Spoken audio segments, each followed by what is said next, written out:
हिंदुस्तान का कोई भी राम कथावाचक, कोई भी शंकराचार्य या कोई भी मंडलेश्वर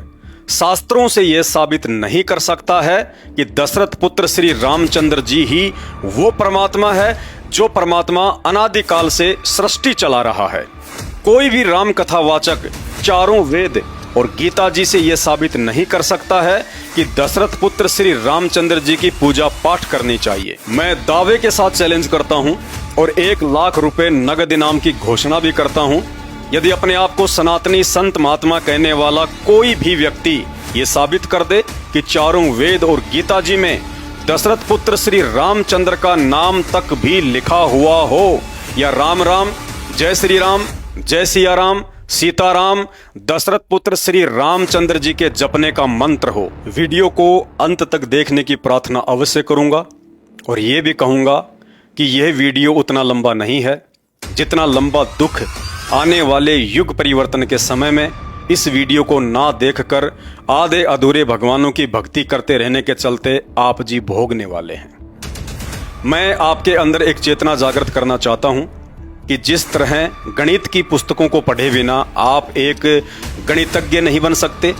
MBBS की पुस्तकें पढ़े बिना आप एक डॉक्टर नहीं बन सकते, और साइंस की पुस्तकें पढ़े बिना आप एक वैज्ञानिक नहीं बन सकते, ठीक इसी तरह चाहे आप हिंदू हैं या मुसलमान, अपने धर्म की पुस्तकों को पढ़े और समझे बिना ना ही तो आप भगवान की पहचान कर सकते हैं और ना ही एक सच्चे भगत बन सकते हैं। और 2028 तक युग परिवर्तन के समय आने वाले भयंकर विनाशकारी समय में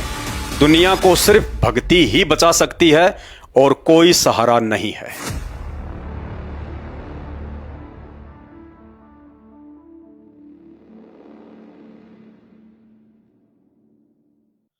जय जगत गुरु, जय भारत।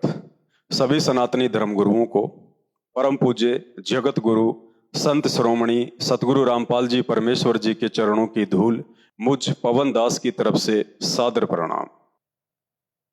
अब समय आ गया है आप सभी सनातनी धर्म गुरुओं की परीक्षा का। अब आप प्रमाणित जवाब देने से बच नहीं सकते। अब देश की युवा पीढ़ी ना ही तो पूर्व काल की तरह अनपढ़ है और ना ही धर्मशास्त्रों में लिखी हुई सच्चाई से अनजान है। अब उन्हीं धर्मशास्त्रों से आप लोगों से सवाल पूछे जाएंगे जिन धर्मशास्त्रों को आप बचपन से ही पढ़ते और दुनिया को पढ़ाते आ रहे हैं, और जिन धर्मशास्त्रों की आड़ में सदियों से आपके परिवार का पालन पोषण होता आ रहा है। इसलिए यदि आज शिक्षित युवा पीढ़ी के मन में उन्हीं धर्मशास्त्रों में लिखी हुई बातों को लेकर शंका या संदेह उत्पन्न होता है या मन में कोई सवाल उठता है, तो उन्हीं धर्मशास्त्रों से सबूतों के साथ उनका समाधान करना भी आप धर्मगुरुओं की ही जिम्मेदारी बनती है। मेरा जन्म एक हिंदू परिवार में हुआ है। बचपन से ही रामायण और महाभारत सुनता आ रहा हूं, लेकिन जब अपनी आंखों से रामायण को पढ़ा तो पता चला कि दशरथ पुत्र श्री रामचंद्र जी के भगवान होने के विषय में जो बातें हमें बचपन में धर्मगुरुओं या कथावाचकों से सुनने को मिलती थी और टीवी सीरियल में हम देखा करते थे, यथार्थ में वे सब बातें धर्मशास्त्रों में लिखी हुई बातों से बिल्कुल भी मेल नहीं खाती हैं। धर्मगुरु कहते हैं कि दशरथ पुत्र श्री रामचंद्र जी परमात्मा हैं, सत्यनारायण हैं। इन्होंने ही सारे ब्रह्मांडों की रचना की है और संचालन भी कर रहे हैं। इनकी मर्जी के बिना ना ही तो दुनिया चलती है और ना ही पत्ता हिलता है। श्री रामचंद्र चाहे तो कोडी को काया, निर्धन को माया, बांझ को पुत्र और मृत्यु को जीवन में बदल सकते हैं। ये जब चाहें सृष्टि में प्रलय कर सकते हैं और चाहे तो पुनः उत्पत्ति भी कर सकते हैं। इनसे बढ़कर और कोई भी सर्वशक्तिमान परमात्मा सृष्टि में दूसरा नहीं है। मात्र अपने धार्मिक धंधे के लिए या फिर अपनी अज्ञानतावश हमारे धर्मगुरुओं द्वारा दशरथ पुत्र श्री रामचंद्र जी के लिए बढ़ा चढ़ाकर बोली गई इन तमाम जुबानी बातों में कितनी सच्चाई है, ये तो हमारे धर्म ग्रंथ ही बता सकते हैं। तो चलिए आज उन्हीं धर्म ग्रंथों में लिखी सच्चाई को आधार बनाकर मैं सभी सनातनी धर्म गुरुओं से सवाल करता हूं, यदि दशरथ पुत्र श्री रामचंद्र ही वास्तव में सृष्टि को रचने व चलाने वाले परमात्मा है और एकमात्र इन्हीं की भक्ति करनी चाहिए, तो आखिर इस विषय में हमारे धर्मशास्त्र क्या कहते हैं। भाई और बहनों, भक्ति का आधार होता है भगवान, अर्थात भक्ति तो उस समय शुरू की जाती है जब यह विश्वास हो जाए कि कि जिसकी मैं भक्ति शुरू करने जा रहा हूं वास्तव में वो भगवान है भी या नहीं, उस महापुरुष में भगवान वाला कोई लक्षण है भी या नहीं, वो महापुरुष मेरे जीवन में आने वाले संकटों का समाधान करने में सक्षम है भी या नहीं, वो महापुरुष मेरे मन की बात जानने वाला अर्थात अंतर्यामी भगवान है भी या नहीं। समय आने पर वो महापुरुष अपनी भक्ति की शक्ति को साबित करने में समर्थ है भी या नहीं, उसकी भक्ति में वो शक्ति है भी या नहीं जिससे मेरा मोक्ष संभव हो, उसका जीवन चरित्र मेरे से उत्तम है या नहीं जिस पर किसी को उंगली उठाने का मौका भी ना मिले। क्योंकि पवित्र गीता जी के अनुसार यह दुर्लभ मनुष्य योनि मात्र एक पूर्ण परमात्मा की पहचान करके केवल उसी की भक्ति करके मोक्ष प्राप्ति के लिए मिलती है। इसलिए दृढ़ होकर भक्ति पर लगने से पहले यह पहचान अति आवश्यक है कि मेरा इष्ट जिसकी भक्ति में शुरू करने जा रहा हूं क्या वास्तव में वो एक पूर्ण परमात्मा है जिससे ऊपर सृष्टि में अन्य कोई भी देव महादेव नहीं है, सब उसी के अधीन होकर उसके नौकर बनकर सेवा करते हैं, या कोई उससे ऊपर भी परमात्मा है। तो चलिए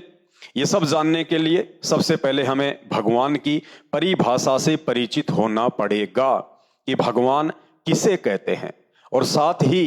यदि दशरथ पुत्र श्री रामचंद्र जी ही भगवान हैं तो भगवान के लक्षण श्री रामचंद्र जी की जीवन लीला से मेल करके देखते हैं कि वे कहां तक के भगवान हैं। पॉइंट नंबर 1,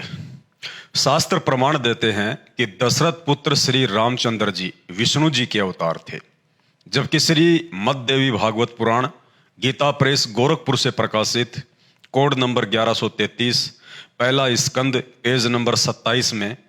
श्री विष्णु जी खुद स्वीकार करते हैं कि मैं विष्णु पूर्ण परमात्मा नहीं हूं, मेरा तो जन्म हुआ है और मैं मरता भी हूं, तथा मैं विष्णु दुर्गा देवी से ऊपर किसी को नहीं जानता, उसी की पूजा करता हूं और उसी के अधीन होकर सृष्टि का पालन पोषण करने की जिम्मेदारी से बंधा हुआ हूं। अर्थात शास्त्रों से प्रमाणित हुआ कि श्री विष्णु जी भी पूर्ण परमात्मा अर्थात सृष्टि रचने और चलाने वाले एकमात्र सर्वशक्तिमान राम नहीं हैं, क्योंकि राम किसी के अधीन होकर कार्य नहीं करता और ना ही राम कभी जन्म व मृत्यु से बंधा हुआ होता है, जबकि दशरथ पुत्र श्री रामचंद्र जी तो मात्र श्री विष्णु जी की कुछ अंश शक्ति लेकर त्रेता युग में राजा दशरथ की पत्नी कौशल्या के गर्भ से जन्मे थे। राम शब्द तो मात्र उनके शरीर का नाम था, अर्थात उनकी पहचान थी, जैसे आप और हमारे शरीर के नाम होते हैं। इससे यह साबित हो जाता है कि श्री रामचंद्र जी वह समर्थ भगवान या राम नहीं है जिस राम की शक्ति से अनादिकाल से यह सृष्टि चलायमान है, जो राम जन्म मरण के चक्कर से हमेशा मुक्त होता है, जिस राम को संसार की कोई भी माता अपने गर्भ में रखने में समर्थ नहीं है। अतः यह सिद्ध होता है कि दशरथ पुत्र श्री रामचंद्र जी एक राजा के पुत्र हो सकते हैं, एक महापुरुष हो सकते हैं, श्री विष्णु जी के अवतार हो सकते हैं, परंतु वो राम अर्थात समर्थ भगवान कदापि नहीं हो सकते जिस राम की शक्ति से ये पूरी सृष्टि अनादिकाल से चल रही है। पॉइंट नंबर 2, श्री विष्णु जी का ही पूर्ण परमात्मा अर्थात राम ना होने का दूसरा प्रमाण यह है कि राम तो सृष्टि में विद्यमान सभी आत्माओं का अर्थात प्राणियों का उत्पत्ति करता होता है, जन्मदाता होता है, इसलिए भगवान के ऊपर किसी भी प्राणी का श्राप या दंड असर नहीं करता है। लेकिन शास्त्र प्रमाण देते हैं कि श्री विष्णु जी को उन्हीं के भगत नारद जी ने उन्हें हरि के रूप की जगह बंदर का चेहरा लगा देने पर क्रोध में आकर श्राप देकर 11,000 वर्ष तक श्री रामचंद्र रूप में दुख भोगने के लिए विवश कर दिया। अर्थात अपने ही भगत का श्राप जिसे भोगना पड़ जाए वो किसी भी सूरत में राम अर्थात सर्वशक्तिमान परमात्मा नहीं हो सकता, क्योंकि हमारे चारों वेद उस पूर्ण परमात्मा अर्थात राम की महिमा से युक्त हैं, जिसमें यजुर्वेद अध्याय नंबर 1 का मंत्र नंबर 15 और अध्याय नंबर 5 का मंत्र नंबर 1 बार बार यह गवाही दे रहा है कि परमात्मा घोर से घोर पापों का नाश कर देता है, परमात्मा जीव को किसी भी बंधन या श्राप से मुक्त कर देता है। अब यदि आप धर्मगुरुओं के अनुसार दशरथ पुत्र श्री रामचंद्र जी ही वह परमात्मा है जिसकी महिमा वेदों में लिखी हुई है, जो इंसान को सभी पाप कर्मों के बंधनों से मुक्त कर देता है, तो दशरथ पुत्र श्री रामचंद्र जी स्वयं नारद जी के श्राप से अपने आप को मुक्त क्यों नहीं कर पाए। अतः यह सिद्ध होता है कि दशरथ पुत्र श्री रामचंद्र जी एक राजा के पुत्र हो सकते हैं, एक महापुरुष हो सकते हैं, श्री विष्णु जी के अवतार हो सकते हैं, परंतु परम पुरुष अर्थात पूर्ण ब्रह्म परमात्मा कदापि नहीं हो सकते, जिनके ऊपर किसी का भी श्राप या दंड काम नहीं करता है।